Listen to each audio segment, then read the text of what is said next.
लालची किसान की कहानी और विस्तृत रूप में गांव के बीचों बीच, जहां सुबह की किरणें सबसे पहले पेड़ों की चोटियों को छूती थीं और शाम को मंद हवा खेतों में सरसराहट पैदा करती थी, रामू नाम का एक किसान रहता था। रामू सिर्फ एक किसान नहीं था, वो उस गांव का एक जीता जागता उदाहरण था कि कैसे सादगी और मेहनत से जीवन जिया जा सकता है। उसकी आंखों में एक अजीब सी चमक थी जो संतोष और ईमानदारी की निशानी थी। उसके पास एक छोटा लेकिन उपजाऊ खेत था जहां वो अपनी पत्नी सीता के साथ मिलकर सुबह से शाम तक अथक परिश्रम करता था।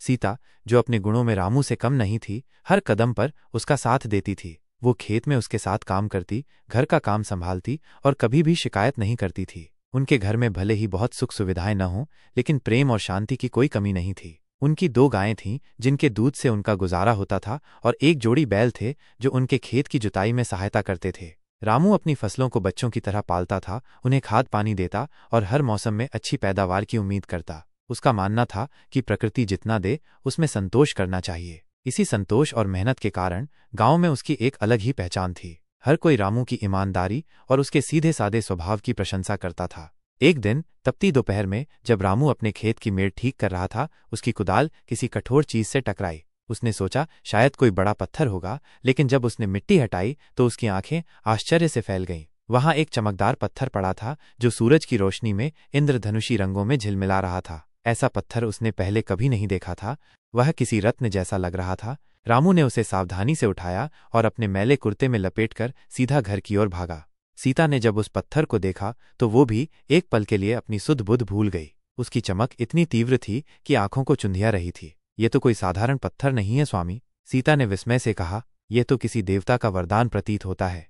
रामू ने अगले दिन गांव के जाने माने सुनार के पास वो पत्थर दिखाया। सुनार ने उसे कई कोणों से परखा, उसे तराजू पर तोला और अंत में एक गहरी सांस लेकर बोला, रामू, यह एक अलौकिक हीरा है। इसकी कीमत इतनी है कि तुम अपने पूरे खेत को भी बेच दो तो भी इतना पैसा नहीं मिलेगा।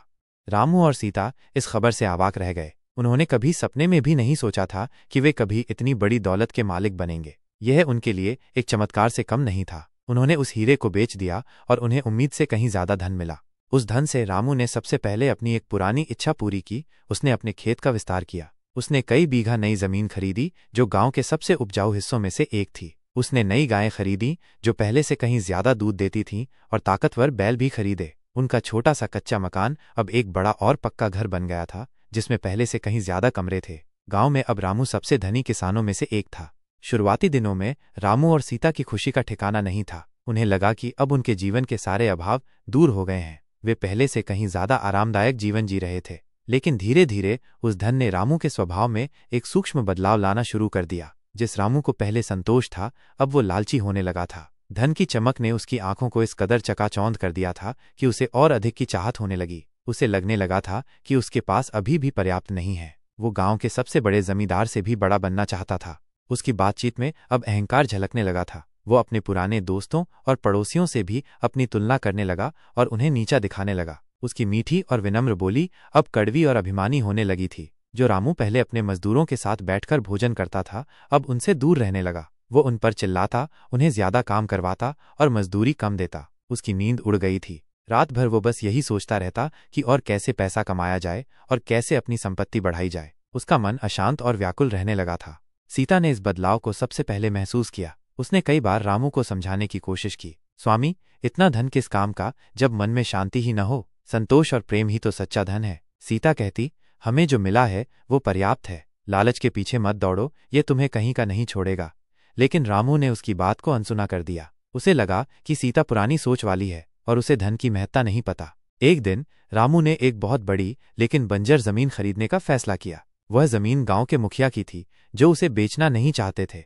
लेकिन रामू के लालच की कोई सीमा नहीं थी। उसने इतनी बड़ी कीमत की पेशकश की कि मुखिया भी मना नहीं कर पाए। रामू ने उस जमीन को खरीदने के लिए अपनी सारी बचत लगा दी, अपनी नई गायें बेच दी और जो कुछ बचा था उसे भी गिरवी रखकर भारी कर्ज ले लिया। उसने सोचा कि इस बंजर जमीन को उपजाऊ बनाकर वो इतनी फसल उगाएगा कि रातों रात पूरे क्षेत्र का सबसे अमीर आदमी बन जाएगा।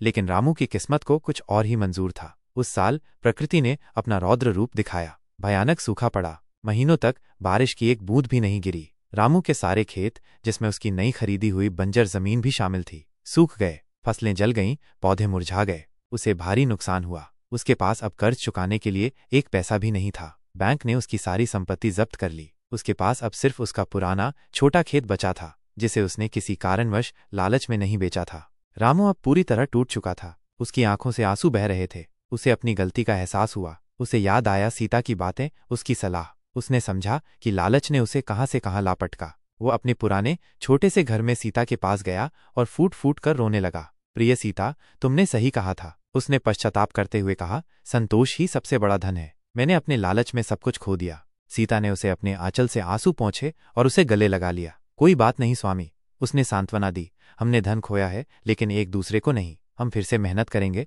और सब कुछ ठीक हो जाएगा। हमें अपने छोटे से खेत से भी संतोष है, क्योंकि वहां हमारी मेहनत और हमारा प्रेम बसता है।